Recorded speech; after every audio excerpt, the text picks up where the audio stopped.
सुप्रभात भैया बहनों। आज हम आगे देखेंगे सूरदास के भ्रमर गीत की ओर। अभी तक मैंने तुम लोगों को बताया था कि भ्रमर गीत जो हम लोग पढ़ रहे हैं उसमें जब वे व्याकरण की ओर आते हैं तो मैंने बताया था कि 9 प्रकार के रस हैं। 9 प्रकार के रस में एक रस है श्रृंगार रस। श्रृंगार रस को 2 भागों में विभाजित किया गया है, संयोग और वियोग। संयोग जो है वो मिलन का समय संयोग है और बिछुड़न का समय वियोग है। आगे मैंने बताया था कि 9 रसों के अतिरिक्त 2 अन्य रस है, एक भक्ति रस और दूसरा वात्सल्य रस। भक्ति रस क्या है? जब भगवान और भक्त के बीच जो अनन्य प्रेम है वो भक्ति रस के अंतर्गत आता है। जैसे सूरदास जी ने कहा है कि मेरो मन अनंत कहाँ सुख पावे, जैसी उड़ी जहाज को पंछी पुनी जहाज पर आवे। इस प्रकार का आत्मनिवेदन अपने किसके प्रति? प्रभु के प्रति, कि हे ईश्वर तुम्हें छोड़कर, आपको छोड़कर हमारा मन जो है वो कहीं और नहीं लगता। मैं क्या हूँ? उस जहाज के पंक्षी के समान हूँ जो पुनः क्या करते हैं? उड़कर जहाज पर ही चले आते हैं। उसी प्रकार वात्सल्य वर्णन, तो वात्सल्य वर्णन में क्या है? जहाँ माता और पुत्र के प्रति जो स्नेह है, जो प्रेम है, वो वात्सल्य रस के अंतर्गत आता है। और सूरदास जी ने बाल सौंदर्य का बहुत ही सुंदर उन्होंने वर्णन किया है। बालकों के खींच, पारस्परिक प्रतिस्पर्धा का उन्होंने बहुत सुंदर उदाहरण देते हुए कहा कि मैया कभी बढ़ेगी चोटी, कितनी बार मोही दूध पिबत भय, यह अजू है छोटी। वो भगवान श्री कृष्ण के बाल सौंदर्य का कि बाल रूप में क्या होता है? पारस्परिक प्रतिस्पर्धा होती है। उसी प्रकार भगवान श्री कृष्ण जो है वो कहते हैं कि बलदाव के जो चोटी है वो बहुत लंबी है माँ, और मेरी चोटी क्या है? छोटी की छोटी है। तब माँ उनसे कहती है कि यदि तुम ये सारा दूध पी लोगे तो तुम्हारी भी चोटी क्या हो जाएगी? दाव की तरह लंबी हो जाएगी। तब भगवान श्री कृष्ण माँ से कहते हैं कि माँ कितनी बार मैंने ये दूध पिया फिर भी मेरी चोटी जो है वो जस की तस है। इस प्रकार उन्होंने बाल सौंदर्य का बहुत सुंदर वर्णन किया। यहाँ तक कि रामचंद्र शुक्ल ने कहा कि बाल सौंदर्य एवं स्वभाव के चित्रण में जितनी सफलता सूरदास जी को मिली है उतनी अन्य किसी को नहीं मिली। उन्होंने यहाँ तक कहा है कि बंद आंखों के वाद से उन्होंने क्या किया है? वात्सल्य का कोना कोना भी झांक आए हैं।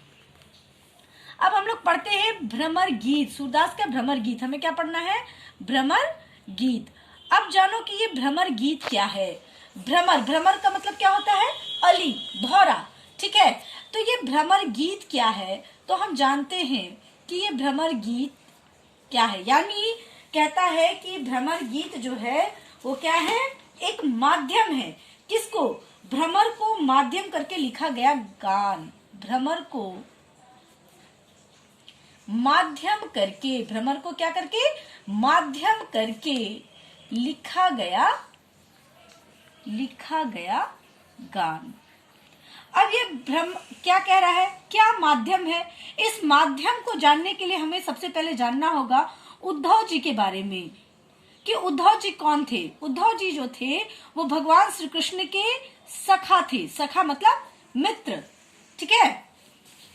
और इनके बारे में यह भी कहा गया है कि उद्धव जी जो थे वो साक्षात क्या थे? बृहस्पति जी के शिष्य थे। किसके शिष्य थे? बृहस्पति जी के शिष्य थे। और उनकी मुलाकात पता है कहाँ हुई थी? भगवान श्री कृष्ण से इनकी मुलाकात जो थी वो संदीपनी ऋषि के आश्रम में हुई थी और वहीं इनकी प्रगाढ़ मित्रता हुई। अब देखो, तो मित्रता के बाद कौन सी बात हुई? तो उद्धव जी जो थे वो भगवान श्री कृष्ण के परम मित्र थे और उद्धव जी को बड़े ज्ञानी थे। उनको क्या था? बड़ा ज्ञान था, लेकिन उनको अपने ज्ञान पर क्या था? बहुत अभिमान। दोनों मित्रों के बीच में क्या होती है? वार्तालाप होती है। और दोनों मित्र के बीच में वार्तालाप के दौरान उद्धव जी कहते हैं कि श्री कृष्ण, इस संसार में जो है ज्ञान ही सब कुछ है। और भगवान श्री कृष्ण कहते हैं कि संसार में प्रेम के अतिरिक्त, भक्ति के अतिरिक्त और कुछ भी नहीं है। दोनों के बीच में क्या होती है? बहस होती है। और इसी क्रम में भगवान श्री कृष्ण उद्धव जी से कहते हैं, ठीक है उद्धव, तुम यदि गोकुल में जाकर गोपियों को ये ज्ञान संदेश दे दोगे और यदि वो ज्ञान, तुम्हारे इस ज्ञान संदेश को ग्रहण कर लेंगी तो मैं मान लूंगा कि संसार में ज्ञान ही सब कुछ है। लेकिन यदि वो तुम्हारे ज्ञान को स्वीकार नहीं करती तो तुम्हें ये मानना पड़ेगा कि संसार में क्या भक्ति ही सब कुछ है। ठीक है, दोनों के बीच में वार्तालाप होता है और उद्धव जी कहाँ चले आते हैं? गोकुल चले आते हैं। गोकुल में उनकी मुलाकात किससे होती है? गोपियों से होती है। गोपियों को जब यह पता चलता है कि श्री कृष्ण भगवान ने संदेश लेकर उद्धव जी को भेजा है तो वो अपना शुद्ध बुद्ध खोती हुई उद्धव जी के पास चली आती हैं, यह जानने के लिए कि श्री कृष्ण भगवान ने उनके लिए क्या संदेश दिया है। लेकिन जब वो श्री कृष्ण जब उद्धव जी के पास आती हैं और जब वो ज्ञान योग का संदेश देते हैं तो वो बिल्कुल निराश हो जाती हैं, दुखी हो जाती हैं, उन्हें बिल्कुल भी अच्छा नहीं लगता और ऐसे में उनका मन जो है वो उद्धव जी को भला बुरा कहने का मन करता है, लेकिन वो मर्यादावश कुछ कह भी नहीं सकती। क्यों नहीं कह सकती? क्योंकि वो भगवान श्री कृष्ण के द्वारा क्या किए गए थे? भेजे गए थे। संयोग से उसी समय एक जो भौरा है वह क्या होता है? वहां से गुजरता है। तब गोपियां उस भौरे को संकेत कर अपने हृदय में व्याप्त सारे गुस्से को, सारे क्रोध को क्या करती है? उद्धव से कहकर सुनाना प्रारंभ कर देती है। और संयोग से उद्धव का भी रंग क्या है? भौरे के समान काला है। तो क्या हुआ? ये भ्रमर गीत क्या है? एक माध्यम है। ठीक है, जैसे देखो मम्मी और पापा के बीच में जब झगड़ा हो जाता है तो दोनों जो है आमने सामने से बात नहीं करते, क्या कहते हैं? आपको माध्यम बना लेते हैं।